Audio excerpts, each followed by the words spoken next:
Je suis donc Carole Domenech-Cabot, je suis la directrice de ce fabuleux endroit qui est le Foyer de la Madeleine, donc restaurant associatif qui se trouve au rez-de-chaussée de l'église de la Madeleine. Mais on est vraiment dans la crypte de la Madeleine qui a été ouverte à la fin du 19e siècle par l'impératrice Eugénie. Comme nous sommes une association, il y a une adhésion annuelle à l'association qui est à 7 € à l'année. Voilà. Et cette adhésion vous donne droit à un repas à 9 €, donc c'est un prix fixe chez nous. À 9 €, vous avez entrée plat, fromage ou dessert, donc servi à table par des bénévoles. Donc on a 120 bénévoles qui se relaient tous les jours. Et les clients, c'est les clients du quartier. Des personnes en effet en mixité sociale, parce que on a des cadres, mais on a des employés de boutique, on a des ouvriers qui travaillent sur les chantiers du quartier. Donc se côtoient à une table, un commissaire-priseur, un cadre dirigeant, un retraité, un étudiant et une personne en difficulté. Pas forcément un SDF, mais une personne qui a des difficultés dans sa vie. Tout est quasi fait maison. Et donc on a un choix, j'allais dire, multiple de crudités variées en entrée. La soupe du chef. Ensuite, on a toujours deux plats chauds au choix. Viande, poisson, bon plat de chez nous. Ensuite, on a, j'allais dire, la farandole des desserts, avec de temps en temps même des gâteaux, puisque ponctuellement, donc, dans la semaine, on met des gâteaux qu'on offre à nos clients. Voilà.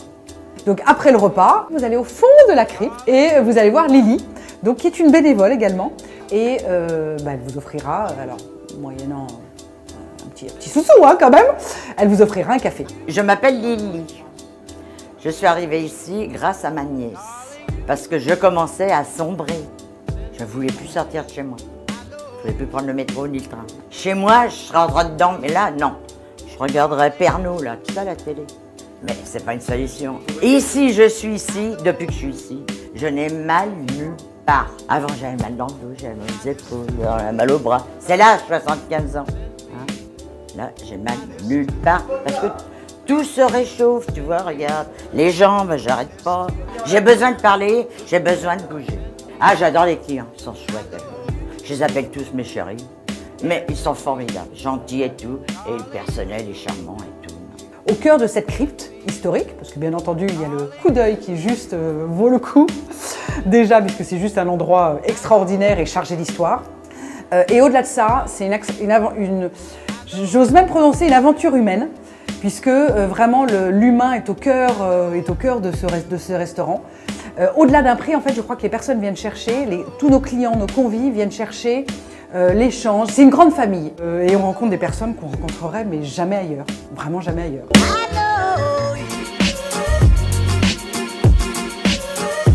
Je m'appelle Guillaume Natas et je suis un des 3 cofondateurs de la Maison de la Poutine à Paris.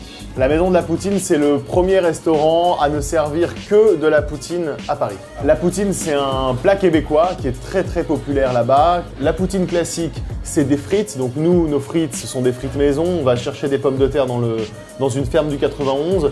On les épluche, on les coupe, on les fait frire 2 fois pour qu'elles soient plus croustillantes. Ensuite, on ajoute le fromage. C'est du fromage en grains qu'on fait venir de Savoie et qui est fabriqué par un maître fromager qui a travaillé en tant que fromager au Québec, donc qui connaît cette recette-là. Et par-dessus, on met notre sauce secrète, la recette d'Erwan.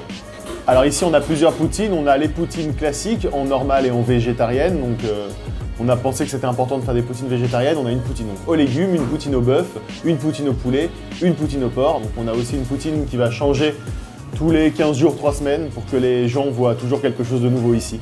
Alors il faut venir à la Maison de la Poutine déjà pour découvrir ce plat qui est un plat extraordinaire. Voilà, aujourd'hui il plaît énormément et je pense que c'est vraiment le plat à découvrir. Si vous connaissez déjà la poutine, venez goûter celle qu'on fait ici et venez goûter toutes nos déclinaisons parce que c'est un restaurant qui va vivre. Les poutines vont changer, vous allez toujours avoir quelque chose de nouveau à découvrir. On travaille aussi sur des desserts à la québécoise et sur tout un environnement qu'on a hâte de vous faire découvrir. Alors moi je suis Tipsy Turvy, je suis drag queen la nuit et ingénieur dans le jour. Tipsy c'est pour l'alcool, Turvy c'est pour l'insouciance. Bonsoir à vous, je m'appelle Mini Majesté, je suis aussi drag queen la nuit et ingénieur en colorimétrie. On est tous les deux des ingénieurs. Absolument. Minima pour la quantité de tissu minimale que je revais, Gesté pour les gestes que je fais avec mes mains pendant toute la soirée. Ici, vous êtes à la Fédération Française du Bingo Drag Apéro, donc le FFBDA. Le dimanche soir, à partir de 18 h, vous pouvez venir à la folie, boire un verre tranquillement et nous regarder, Tipsy Turvy et moi-même, présenter un bingo. On tire les boules et vous gagnez des gros lots tout en buvant votre Aperol Spritz. Le bingo se compose d'une grosse boule en métal avec plein de petites boules en bois à l'intérieur numérotées de 1 à 90. On tourne la boule, les petites boules en bois sortent, on les récupère, ma compagne annonce les numéros. Numéro 69. Exactement, par exemple le numéro 69. Les gens placent leurs petits pois chiches sur leur carte. Dès qu'une ligne est remplie, ils crient Bingo. Non, attends, non, quinte, kin. Oh Quinte, my god. quinte. Kin. Il crie kin. Je ne sais plus les règles. Il crie donc kin pour une ligne qui est remplie. Kin pour une exactement. Et lorsque le carton est rempli, il crie donc Bingo. absolument. Celle-là, je l'avais. D'où le nom du jeu, le bingo. C'est très simple, il faut juste un petit peu de préparation, savoir écouter, savoir compter et savoir placer des pois chiches sur une petite carte.